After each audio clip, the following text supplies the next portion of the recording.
The New Orleans Saints have gone 20 years without a top 3 pick. Ladies and gentlemen, today, Sports Illustrated, Albert Breer, Connor Orr, we're going to take a listen to this. Hey, let me tell you this right now. Before we even get involved in the video, last night, or Monday night. Yeah, Monday night, I went to one of my favorite restaurants in New Orleans. Put it on my Instagram story. If you're not following me on Instagram, what the hell are you even doing with your life? All right? Get out of the Insta Thoughts algorithm and follow your boy. But one of my favorite restaurants in New Orleans, Good Catch down in the CBD. It is a Thai restaurant. Never misses. 10 out of 10. Right now, in the summer in New Orleans, restaurants are hit very hard because it's such a slow season. So support your local restaurants. Go eat out. Tip your waitresses. Tip your servers. Do what you got to do, but go to Good Catch. It is incredible. Every single thing I've ever ordered there is amazing. The salmon suki appetizer is one of my top 3 favorite dishes in the entire city. It's next, also 5-12. They did not hire my guy, Darren Sky Rizzi, as their head coach. I was like campaigning for a Sky Rizzi Kubiak 2025 sign. Did not get it, but I think that they ended up landing in a really good place, which was to get Kellen Moore from the Eagles. I mean, that's a steal. And I'm just speaking as someone who covers the coaching industry very heavily. There were a lot of people who wondered how the Saints got Kellen Moore out of Philly for that job in particular. Because the job's not that bad, and there's only 32 of them in the world, right? And so Kellen Moore landed in a pretty decent spot. I think the Saints made out like bandits. We said it during the whole coaching carousel. We were campaigning, hey, do not rush and get Mike McCarthy. Do not do this. Just wait it out. And the fact that Kellen decided to come here and over the last couple of months, from what we've seen from Kellen, couldn't be happier. I mean, just the infrastructure, just what he's done as a head coach, the culture and the identity has already shifted. So I'm all in on Kellen Moore, 100%. I'm all in, and we'll see how it translates to on the field. But yeah, I mean, Saints made out very, very well. Given that there is not a lot to work with here on this roster. Bringing in Brandon Staley, I think, was a big move at defensive coordinator. Revered guy, really great defensive play caller that just, I don't think, had the pieces with the Chargers, but another kind of Fangio disciple who can work and understand what Kellen Moore wants. All that said, Derek Carr is now out of the fold. You're starting a 2nd-round pick out of Louisville, likely, or Spencer Rattler, or Jake Haener. Brother, I'm not starting Jake Haener. I hate to be the bearer of bad news, but let's not fade on Hunter Deckers either, from Iowa Western, Albert. But that. So I actually have had a lot of people ask me if I think Hunter Deckers or Jake Haener is part of the conversation. No.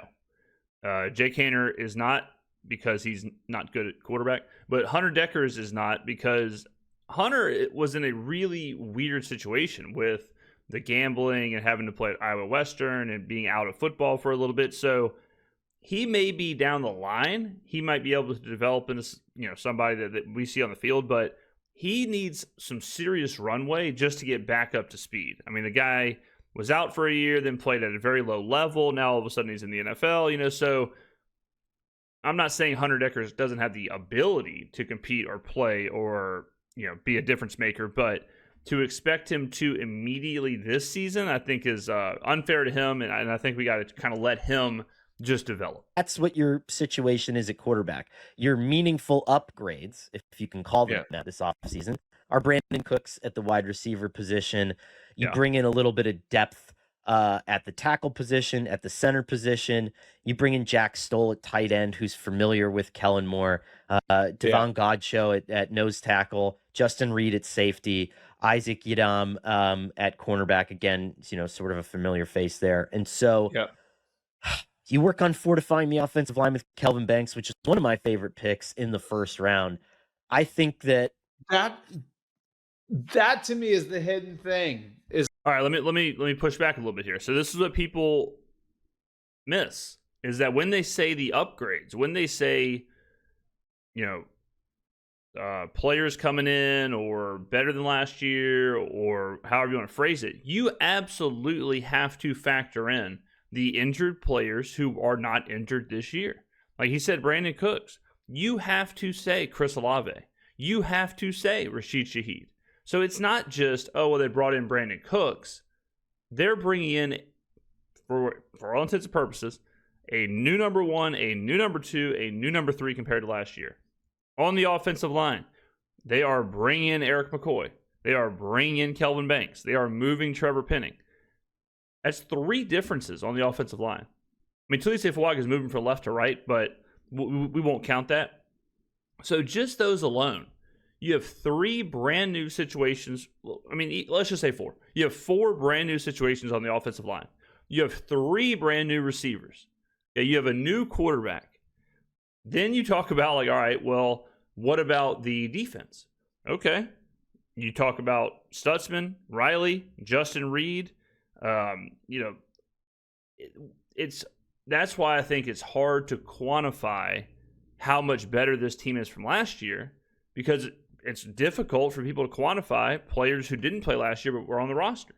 But if you're really going to look at last year's team and this year's team, you have to. There's no ifs, ands, or buts about it.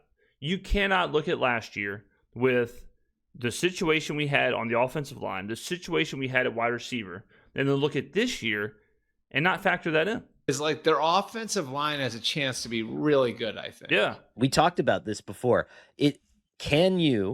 So we're talking about, because here's the weird push and pull of it all. You can't really have a great offensive line and a shitty team. Right. All right. So, I mean, it's amazing how far ahead of the game I am. But when we were really pushing back on this idea that the Saints were far and away the worst team in the NFL, we were not pushing back on the idea that they'll be under 500. We were not pushing back on the idea that they'll be a 6, 7, 8 win team. That all is absolutely possible. What we were pushing back against was this idea that the Saints were far and away, no doubt about it, the worst team in the NFL, which has been said over and over and over again. All right. PFF came out with their linebacker ratings. What do you think the Saints were in PFF's linebacker ratings? They were 8th. Okay. Now all of a sudden, we're starting to see people kind of walk back this idea of the Saints being as bad as they were a month ago. We start hearing, well, actually, they're not that bad at linebacker. Well, actually, they're not that bad at wide receiver. Well, actually, Alvin Kamara's pretty good. Well, actually, the quarterbacks look like they're playing pretty well in camp now that we've watched a little bit of it. Well, actually, Kellen Moore looks like a pretty solid head coach. Well, actually, the offensive line's not going to be that bad. That could actually be really good. All of a sudden, it's like, damn, that's a whole lot of well-actuallys for the worst team in the NFL, bar none. Right? So it seems like, just like always, the copy and paste, the second people started to look at the team and look at what's going on and look at the grades, all of a sudden it's like, well, maybe we got this one wrong. Normally, really good offensive line goes hand in hand with great team. Now, I suppose you can say that your quarterback play will be so marginal that it doesn't matter. And whether it's just that he's making mistakes, he's being a rookie, whatever it is. But I think that the optimistic, realistic focal point of this team, and you and I have talked about this on the show, is can you finish the season like whatever? PFF does your 10 best units based on their grading scale, which is not perfect. But can you finish top 10 in some of those measurables and really start building that as your core strength? Because I think Kelvin Banks is a monster beast. Right. And he got dinged a bunch for like a couple really bad games against Georgia and Georgia's got freak shows everywhere. I think it's the offensive line makes them interesting, and generally you can control the pace of play of games and play games on your terms if you have a really good offensive line, which it looks like they're going to have a really good offensive line. The defensive side of the ball is a little iffier. I mean, I don't think they really view Cam Jordan as a starter anymore. Yeah. He didn't even get 50% of snaps last year. He has not been viewed as a starter for years. Right. What is Chase Young? What is Brian Brzee under? Question mark. Interior defensive line, absolutely big time question mark. Under Brandon Staley.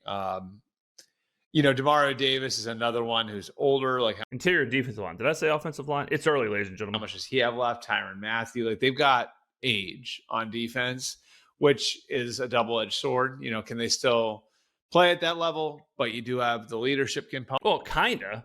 Like, this is another thing that the Saints are doing that I think very soon people will be like, oh, damn, when did this happen? The idea that the Saints have all this age, they kind of don't. Or they kind of are at least bringing in a ton of youth. I mean, obviously with all these draft picks, but Chase Young, not old. Carl Granderson, Brian Brzee, whoever the hell's on the, whoever ends up being on the inside. Pete Werner, Danny Stutzman, Young, Demario Davis, okay. Tyrann Mathieu, okay. Justin Reed's 28. The cornerback room, very young, all right? Alontae Taylor, Kool-Aid, his second year. Like I said, all the draft picks. Like, this is... You flip over to the offensive side of the ball, too. Same situation, really. Go down the line. Kelvin Banks, rookie. Trevor Penning. McCoy Ruiz, okay. Talise Fuaga, second year. Both of the quarterbacks, either a second year or a rookie. Alvin Kamara, okay. Look at the wide receivers. Chris Olave, Rashid Shaheed, Brandon Cooks, okay. In 1 year, because of the draft class, because of all this, the Saints are kind of swinging more towards youthful inexperience over just old vets everywhere. Yeah, of course you have some vets in places, no doubt about it. But you could kind of see already, like, damn, in another draft class, this team is going to be, which we said 6 months ago, this team will be the youngest team in the NFL with the youngest coaching staff in NFL history by 2027. And we're ahead of schedule. We'll probably be the youngest team in the NFL by next year. And I mean, it's nuts. When you look at it, when you take 10 steps back and you look at the whole situation and you juxtapose it with the copy and paste, it's crazy. And I have felt like I was taking crazy pills for 6 months saying all this stuff. But now, ladies and gentlemen, it's all coming to fruition. Component of it. So I'm gonna throw something at you as far as like a realistic, fair expectation. Either Tyler Shuck needs to look like the quarterback of the future, or he's got to be a complete dumpster fire. Yes, I think that's totally fair, right? You know what I mean? Like, isn't that you a either weird want thing the to number say? one pick? Now, we obviously know that's not true. And we obviously know, like, this is where the conversation devolves.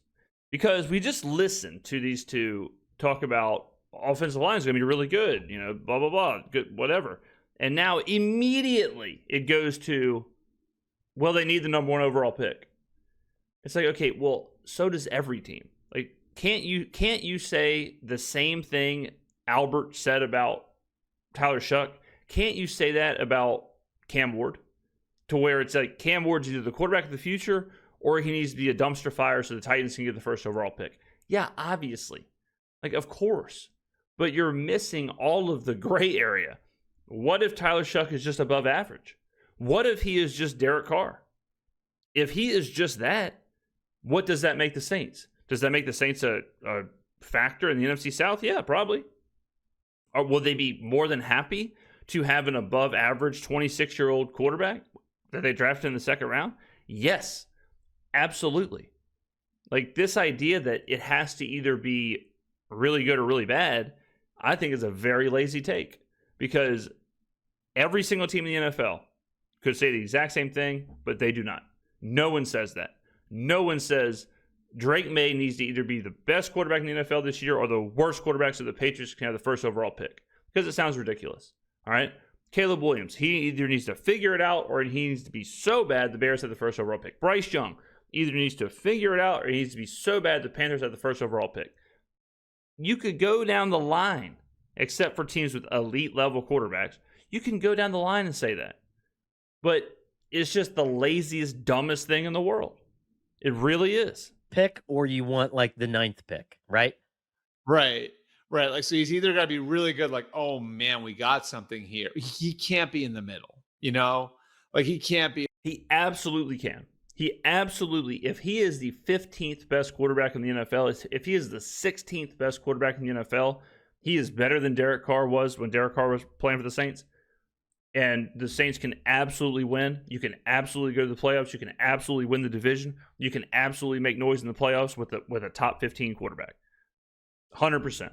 And especially if you get that kind of play out of your first year rookie quarterback you took in the second round. Like, to poo-poo that is nuts. To poo-poo that is absolutely nuts to say that. I mean, it really does blow my mind. Be like, all right, like maybe he's okay.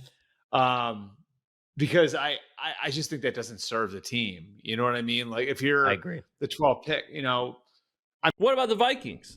What if JJ McCarthy is just below average? What are the Vikings sitting around going like, man, damn, I wish we were actually the worst team in the NFL so we could have the first overall pick. I hate the fact that JJ McCarthy is just the 16th best quarterback in the NFL. I really wish we were 2-15 so we could have the first overall pick and take Cade Klubnik.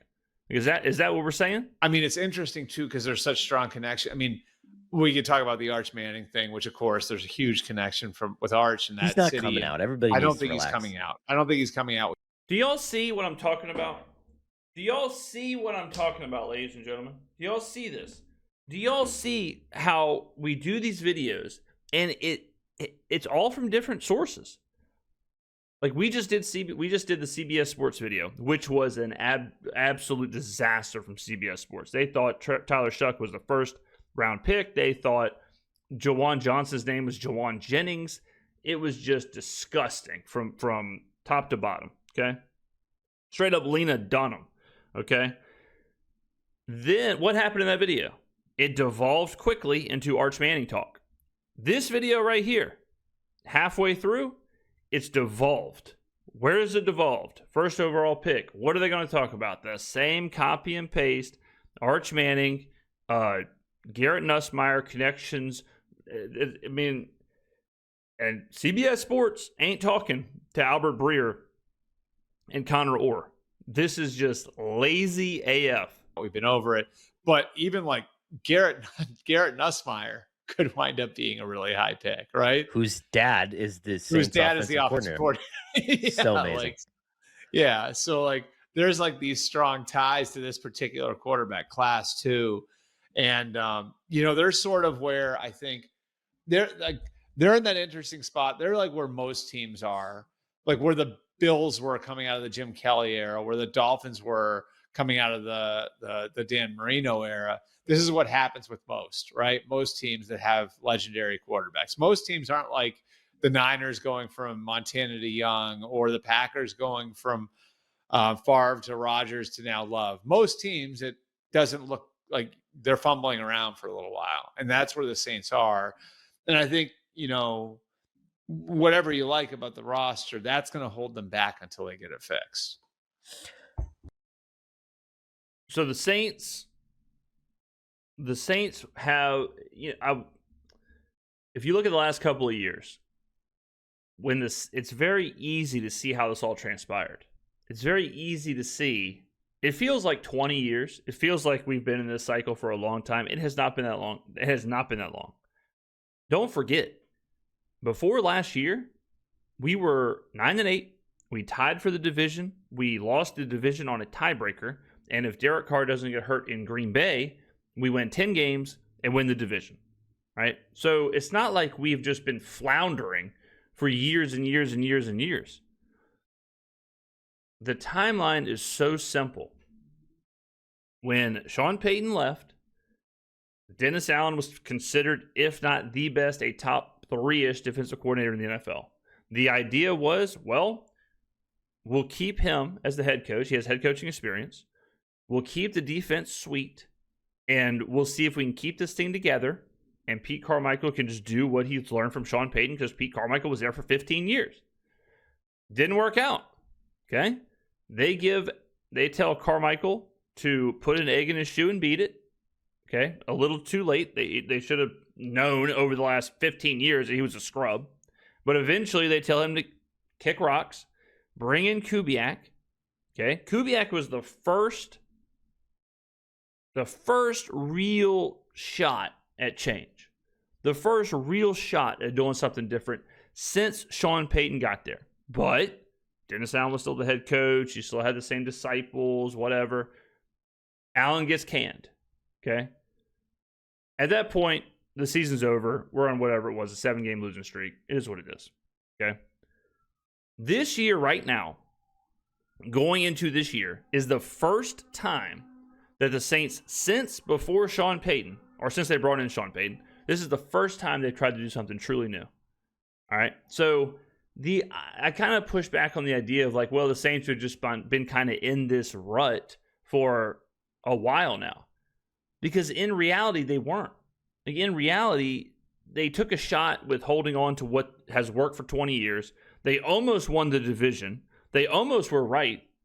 Like, if Loomis brings in Carr, they immediately win. They go from 7 wins or whatever to 10 wins in the division title and the playoff berth and all that stuff. All of a sudden, it's like, damn, this worked, right? We're lucky. Saints fans are lucky that it didn't work out, because it may have given Dennis Allen another year. We may still be stuck in that, Sean Payton type situation. All right, so we'll see how this year plays out, but you cannot say that the Saints have been floundering, or the Saints can't do this, or the Saints can't do that, until we see how this looks. Because this is absolutely, they gutted the house, they rebuilt the kitchen. Let's see how it looks now.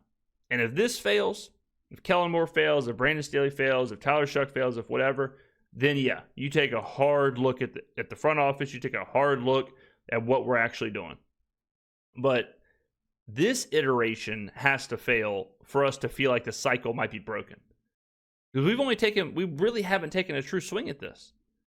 And Kubiak, I think, was successful, given how horrible the situation was. I think Kubiak did a lot of really good things.